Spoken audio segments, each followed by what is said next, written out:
Le ping-pong judiciaire se poursuit dans l'affaire Palmade. Après l'accident de la route dans lequel il a été impliqué alors qu'il conduisait sous l'emprise de la drogue, Pierre Palmade a été mis en examen pour homicide et blessures involontaires.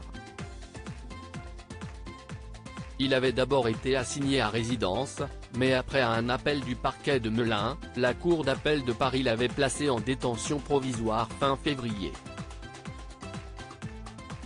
Mais, ce lundi 6 mars, la juge d'instruction en charge de l'enquête avait accepté la demande de mise en liberté du comédien.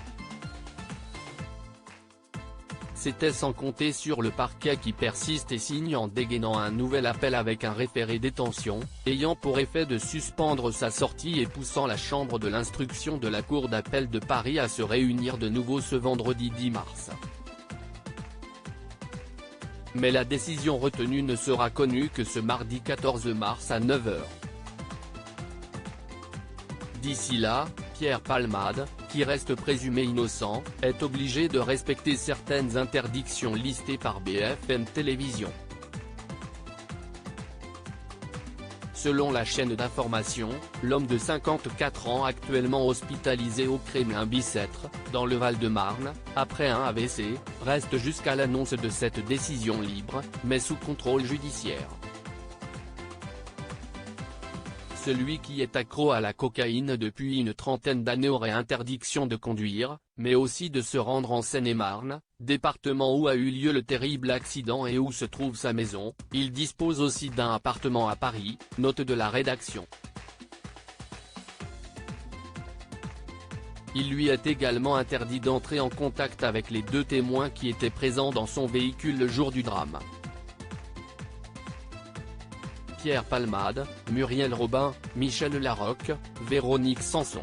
Les femmes de sa vie obligées de soigner son addiction à la drogue. Pierre Palmade doit également respecter une obligation de soins pour traiter son addiction à la cocaïne et aux drogues de synthèse.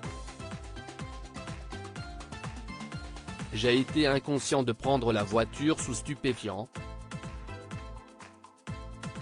Je suis dangereux à cause de la drogue, je suis un chic type, je suis quelqu'un de bien.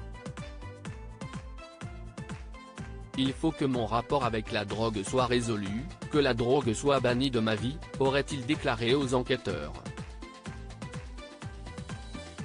Toujours selon BFM Télévisions, au moment de l'accident qui a gravement blessé une famille, une femme de 27 ans a perdu l'enfant qu'elle portait depuis plus de 6 mois, l'humoriste n'avait pas dormi depuis 3 jours. Le 10 février, selon le témoignage de ses passagers, Pierre Palmade aurait eu environ 8 injections de 3 MMC entre 12 h et le moment de l'accident, la dernière injection étant survenue 30 minutes avant le drame. Il faut ajouter à cela de la cocaïne en faible quantité et 2 verres de Gatte 27. Article écrit en collaboration avec 6 médias. Crédit photo, Jacques Ovid Moron.